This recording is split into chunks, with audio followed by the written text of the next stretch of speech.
Welcome to Monster Monday. Yes, I am extremely late on this. It is technically Wednesday now. Jesus.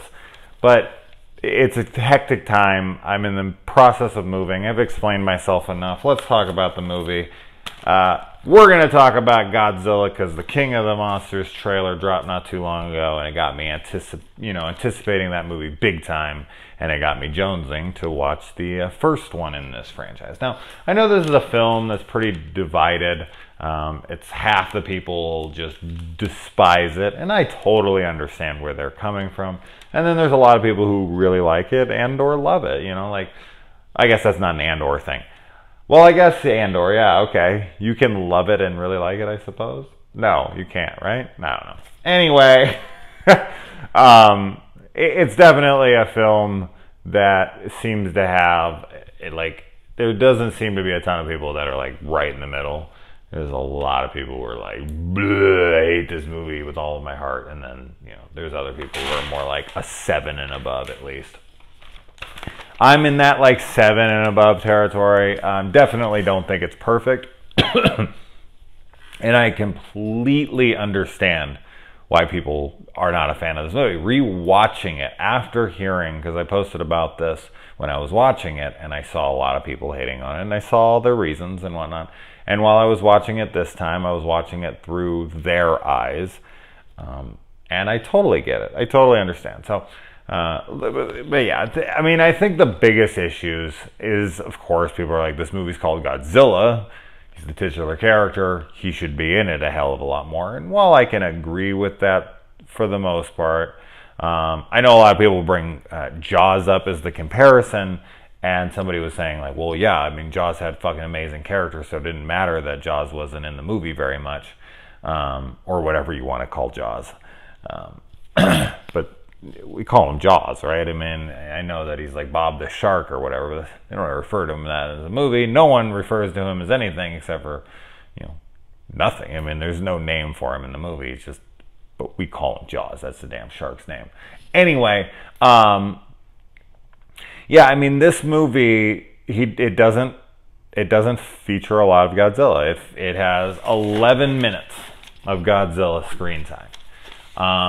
And there is a lot of teases.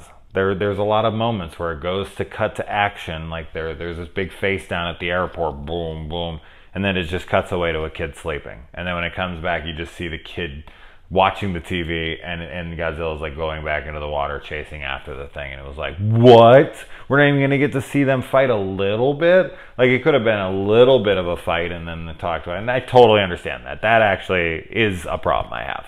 That should have been something. I know that they were building for the big climax at the end, which is fine, but come on. They needed a little bit more than a face down, and then just well, maybe, later you'll get it, don't worry. It's something happened there, and we didn't get to see it, and that's kind of lame. There, at least a couple punches were thrown, right?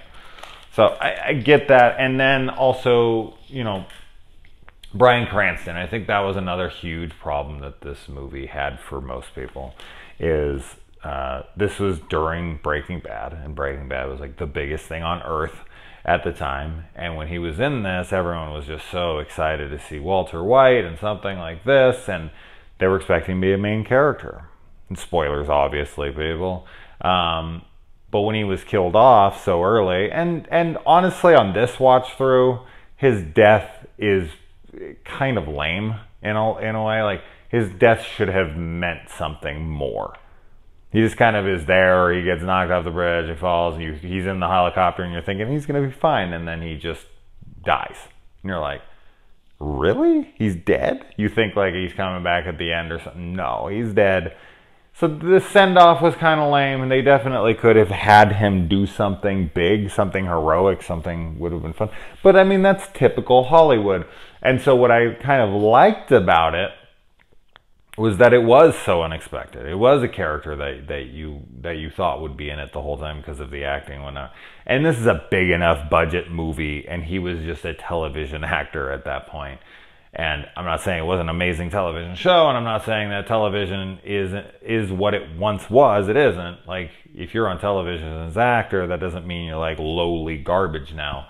But They could have afforded him. That's not the problem. It's not like they couldn't afford the guy. And this was a fucking like $160 million film or something. They could afford Bryan Cranston the entire film. I just think, yeah, they went for this.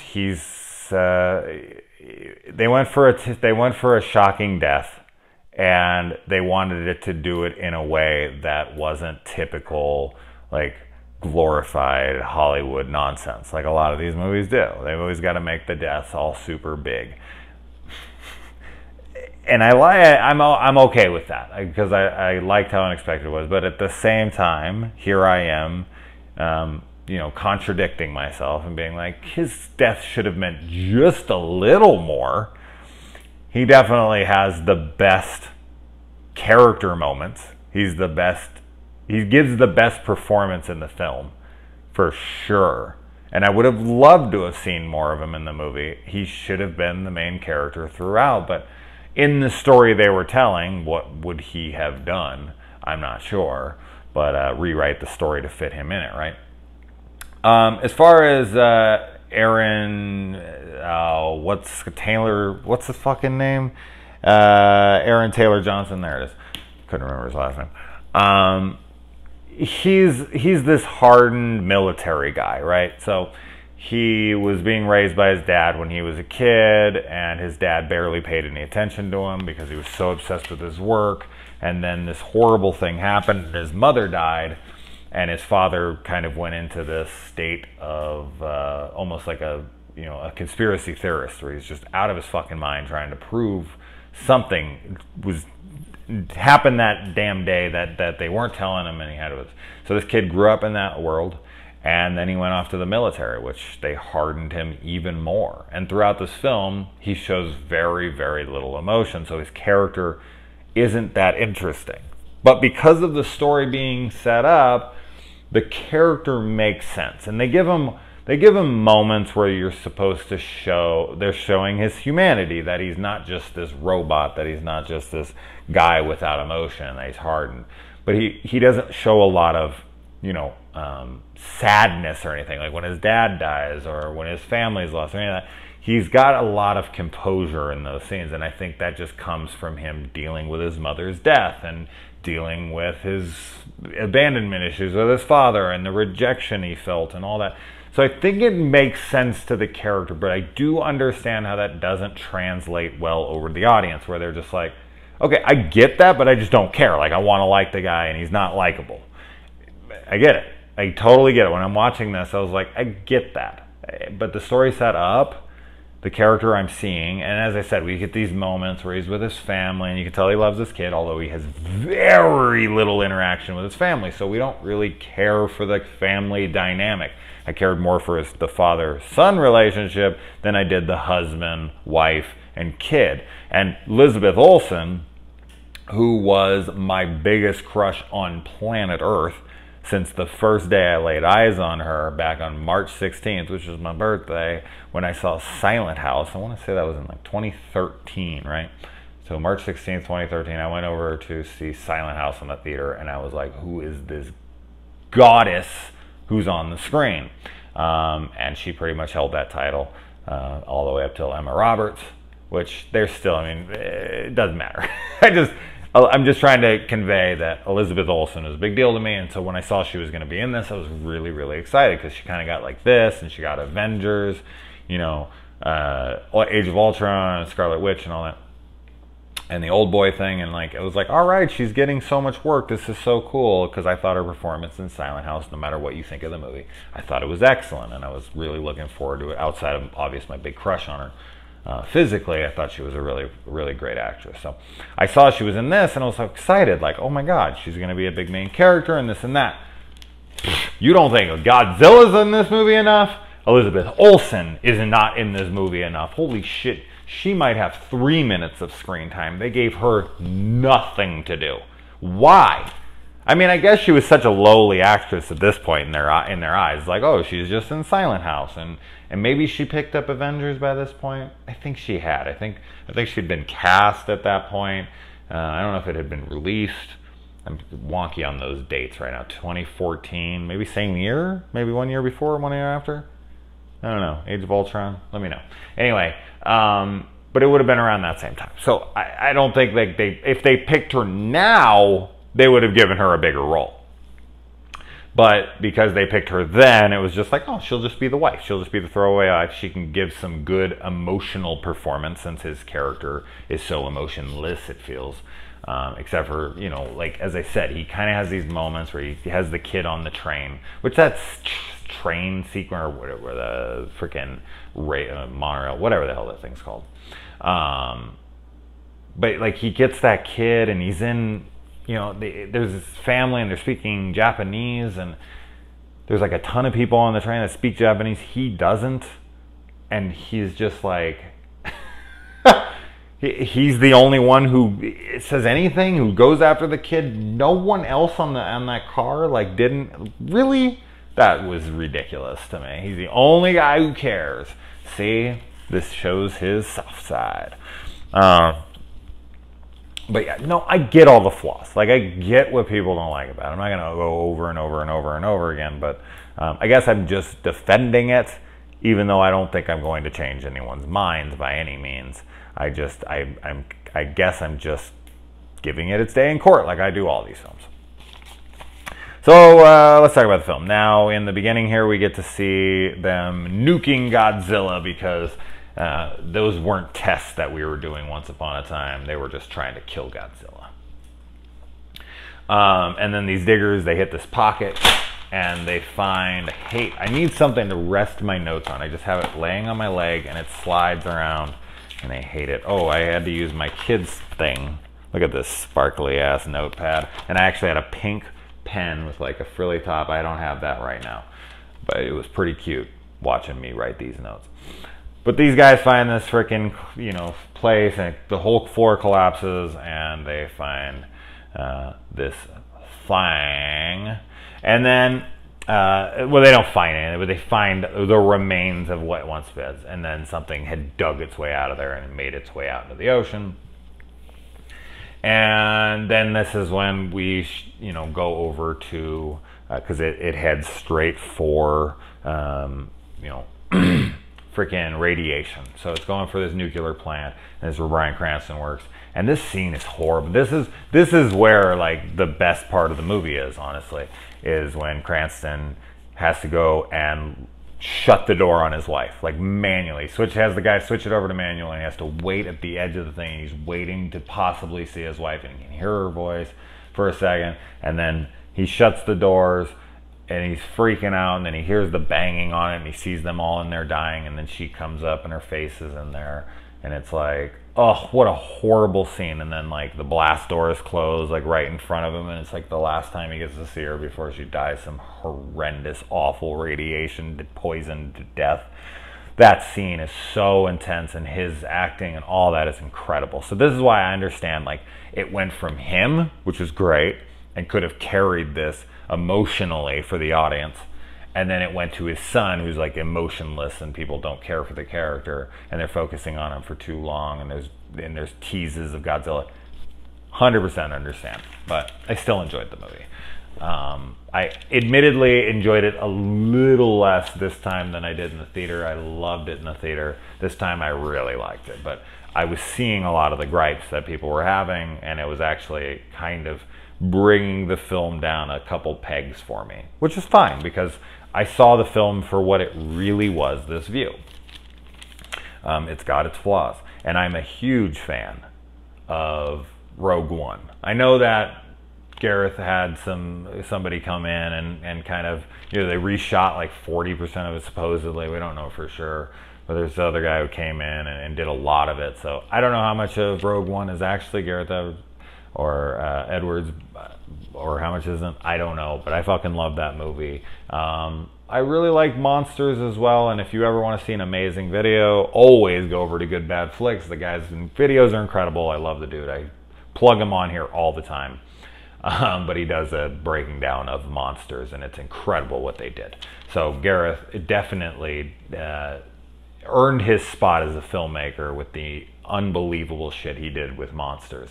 Check out that video. Check out how they made that. It's wild stuff. Dedication, let me tell you what. And then the fact that like Aaron's character here, Ford, freaking Brody. They named him Brody after the Jaws character because he wanted to make this like Jaws. This is his Jaws homage, so that's why they're named Brody. So Ford has to fly out to Japan right after getting home. He's been gone a while, and right after he gets home, he has to fly to Japan to bail his dad out. Fly to Japan? Why do you have to fly there to bail him out? That I don't understand. Like, he had to be there in person? I don't see why, but he does. Right after he gets home? Wow. Sally Hawkins is in this. Now, Sally Hawkins is a woman that, an actress that I recognized her plenty in the past, just kind of, she never did anything that was like crazy great for me until The Shape of Water, where I just thought she was magnificent. I thought she was lovely. Her character makes that movie for me, and so seeing her here, this is the first time I've seen her since I saw The Shape of Water. It was like, oh, there's Sally Hawkins. Like, there's the chick from The Shape of Water. As before, when I saw her, I was like, oh, there's that actress that I've seen in a bunch of stuff, but she's never really stood out huge for me. She's a good actress. I never was like, oh, God, she's in this. But now it's like, oh, where's her egg timer? Get herself a little her time. Anyway. We also got Ken Watanabe here, which I love that dude. He's freaking awesome. Last Samurai. It's crazy. People are like, I've talked to people recently that were like, oh, I don't like Tom Cruise. And I'm like, oh yeah, name some bad Tom Cruise movies. Usually there isn't any up until The Mummy. Ugh. But yeah, they were like, The Last Samurai. I'm like, fuck you, The Last Samurai. That movie's awesome. What are you talking about? And then, of course, like Inception, which is freaking... I love Ken Watanabe. And I'm glad to see that he's coming back for the next one. Then we got this Muto, which is the big bad that Godzilla is going to have to face off against. And the electrical interference that's coming off of its body is like fucking with their radar, so they can't track the thing. I thought that was pretty cool. The way that he uses radar and EMPs, it has like EMP blasts in its hands if it smashes things down and cuts out all their technology and all that stuff. And they were like down by the Earth's core, soaking up the radiation and all that. Like, I love a lot of the explanations for everything. I think that's another thing that I really appreciated about this movie when I saw it, was I thought that they really did a good job of, thinking things out, of why these creatures would be doing this and why they were there, and the nukes and all that stuff. I thought that was really cool. I'm not super familiar with the Godzilla franchise. I've seen the first one and a couple random ones throughout the years, but I barely remember them at all. So what they lifted, what they did and didn't do, I don't know what they took from any of those. I'm sure there's some that were, or maybe all of it was taken bits and pieces from the 35 fucking Godzilla movies they've made over the years. I'm sure there's nothing they could have done that was completely original at this point, but they make Godzilla the balance, the yin and the yang. He's the guy who comes in and balances it out if there's people attacking him, and so they don't know if he's friend or foe, and they totally fire on him any chance he comes out, and he's like, bitches, I'm fucking here to help you. Get the fuck out of my way. I love that. I love that they made him a good guy in this. I mean, that's the American in me speaking, right? No, trust me, I'm not that way, but I don't know. It's cool that he has a purpose. Otherwise, it's just they're smashing buildings and they're trying to fight him and all. Like, no, he's coming out to balance the force, right? He's coming out there to make things right. These things come out and fuck with his planet, and he's coming in. He's like Mother Nature's reckoning. Like, there's always got to be a balance to it. And then, but yeah, I mean, Godzilla's help comes at a price. Like, he's gonna smash your fucking city. And like, I love when their big showdown fight at the end. It just shows how, like, this is like kids on a playground. Like, these buildings just crumble under the weight of these things, which is, well, I would guess is what would happen. I don't know exactly what would happen. Not an expert on buildings by any means, but it seems like this is what would happen when two titans were going at each other and smashing things up. Which kind of also brings me to another thing I was wanting to talk about really quick. The whole difference between Pacific Rim and this. This was a very funny time where these both came out very, very close to each other, and everyone was bitching that there was not enough monster fighting going on in this one, and then with Pacific Rim, everyone was bitching because there was too much. And it rubbed me in the wrong place, and I think that's what also kind of concreted, freaking reassured my feelings of this film at that time. I was like, God, there's really no fucking pleasing audiences. And they'll be like, well, there's a balance, Jason, and it's just they went too much this way. It's a Goldilocks scenario. I've heard that about the Star Wars too, like The Force Awakens. It was too safe. It was too much like Star Wars. It was too much like the New Hope. And then Last Jedi comes. It was too different. They took the characters and they shit on them, and they took them in too much of a different direction. It's like, like, fuck, man. Just people today. I don't know. Film fans today, they're just a different breed. They expect too much. They're getting too much. That's the problem. They're just being fucking forced. They're just being fed so much now. They have these like really delicate palates. Anything is too much or too little for them because they have all that food to eat, right? Anyway. I also thought it was really funny that the mother of my kids and I went and saw this together, and this is not her kind of movie at all, but she liked it because there wasn't a ton of action and it was more character based. Characters a lot of people don't like, granted, but she liked them, and she was actually like crying, full on crying when Godzilla was getting beat up and he fell over, and she was just like, leave him alone. That's kind of her typically, honestly. She's like the animal lover of animal lovers. No matter what it is, it could be the most dangerous predator on Earth that just like killed a whole fucking field of children and whatever. And she'd be like, don't hurt it. It's just her nature. But just watching, it was funny looking over when Godzilla was hurt. And I was like, are you crying? She's like, shut up. It was really cute. So there was someone who was really feeling for Godzilla. I'm jumping all over my notes here. I'll probably skip a bunch of shit I want to talk about, but the thing's running long. Like most Monster Monday. Anyway, where are we? Yeah, they completely decimate Vegas without us showing it. It seems like they cut out a lot of visual effects. Like, that's what it feels like. Like, we don't want to spend an extra $20-30 million to give you visual effects like him, those Mutos crushing through Vegas, or fighting in the airport or anything. Like, we'll just cut that out, and we'll make it anticipation. That's what we'll sell it as. The male goes and wakes the female. He's giving out the sex call, the mating call, like, bitch, I'm ready to fuck. And of course, just nukes, human beings, get out the nukes. I love that the Mutos comes up and he just fucking dive bombs the ship, this huge like freaking warship, and then it grabs it, pushes it down through the water, and then comes up out of the water with it. It's in its mouth and just like throws it away. It's like playing with little toys with them.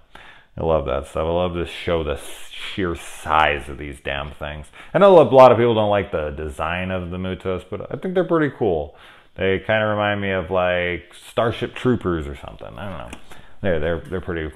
They're cool. They don't look organic for sure. I can totally understand that complaint. They look almost robotic for sure, but I mean, they clearly are organic. I just understand the design might tick some people off, being like, I want it to look more. And they probably wanted a familiar character, because the Mutos, to my knowledge, isn't in a previous villain, but we're going to get tons of them in the King of the Monsters. I think that will probably be a movie everyone bitches that there's too much Godzilla and too much monster fighting, but I hope not. I'll probably enjoy it regardless. Then they set this hour-and-a-half long bomb. why was it set for so damn long? Why not? They bought themselves some time, I guess. And then Aaron's character falls off of a bridge into the water, like, I don't know, 500 feet. Okay, guys, when you fall that far, like once you pass, there's a certain area that when you fall from, you die. I don't care what you hit, unless it's like a specific bag or something that was, or net or something that was designed for that. But if you hit water, once you get to traveling fast enough, water turns into concrete. And at 500 feet, you're dead. Okay, I don't care how good of a diver you are. At that speed, you would fucking be, your shin bones would go through your face. Oh my good God. I always see that in movies. As long as they land in water, they're fine.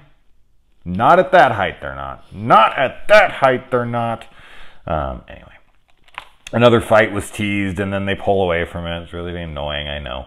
And then we got the halo jump. The halo jump is visually the coolest part of this movie, for sure. When they're coming in, and there's this storm that they're falling through, and the clouds, and they got the fucking red smokers on their ankles as they're halo jumping in. High altitude, low opening, in case anyone's wondering what a halo jump is. But yeah, these guys come in, they're so low to the ground before they open up. And just the visuals of that. And Godzilla and the Mutos are fighting in the background. And it's just visually very stunning and on a huge screen. And I know some people were talking about IMAX experience. That must have been just gorgeous.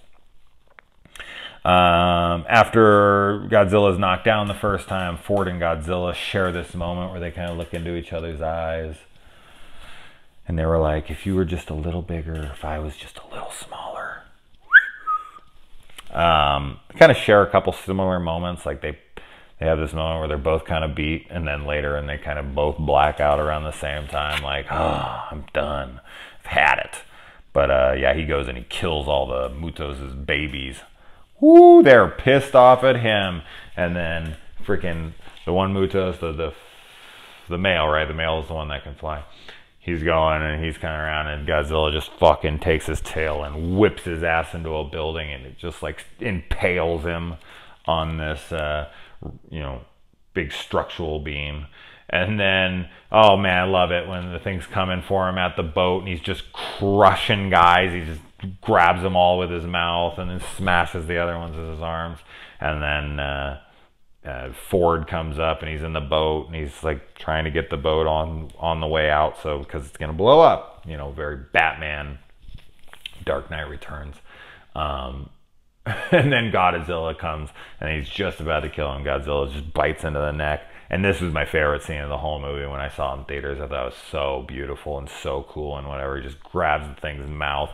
Kind of like King Kong when he breaks the fucking T-Rex's head open. And just like, I love when he like slaps the face together as the thing's dead in King Kong. It's great. Anyway, but he grabs the face, pulls the mouth open, and then just vomits in his mouth this fucking blue flame, and just rips his head off as it like tears the neck away from his body, and the body collapses, and Godzilla's got the head, and he just fucking throws it aside, and then just blacks out. I thought that was great.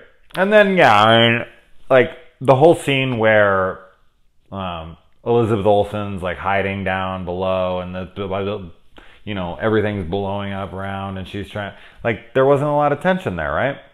Because we didn't really know this character all that well. I mean, I was caring because she's gorgeous, and I was like, no, don't hurt the hot lady. But we didn't get enough from her to care. But they find each other in the stadium, and it's kind of like, oh, good, they found their family. As I said, I get why, and it actually doesn't work all that well for me, because we just didn't see enough of them together as a family to care. But then I love that like Godzilla gets up, and the movie starts with a shot of Sally and Ken, and it ends with a shot of Sally and Ken. They're the first and last characters you see. And then Godzilla's up on the big screen, and all the people in the stadium are cheering him on, and it says "King of the Monsters." Is he our savior? ? And he just stomps back, and he gives this big roar of like, you're welcome, bitches. I'll leave the fucking bill with the with the mayor. We'll be looking for compensation. But yeah, I don't know. I love that he's the big saver and he like goes back into the ocean and is like, call me next time you guys have a problem. I'm just going to go take a nap. I'm a little tired. So yeah, I look forward to King of the Monsters, which doesn't come out till next year. Oh my God, it's so far from now. Why did they show me a trailer so soon? But yeah, I'm really looking forward to it. I still don't have any idea how the hell King Kong and Godzilla are fighting, since Godzilla is 355 feet and King Kong in Skull Island is 104 feet. Yes, I looked all these up before, and they said he was like adolescent, he was going to grow, but 250 feet? Really? He's going to grow that much? I mean, clearly he is. Millie Bobby Brown is in the new movie, and she's already been cast in the King Kong versus Godzilla movie, so she's clearly living. What purpose she'll serve through both movies, who knows? I look forward to seeing King of the Monsters for sure. The Godzilla one and King Kong one, I'm very iffy on that. That just seems like they're setting them up for no other reason than that's what people want to see, and they're going to really have to stretch for a story. But let's hope I'm wrong. Other than that, I talked way longer than I expected, not than usual. But that usually happens, right? Anyway, guys, all right. Good night.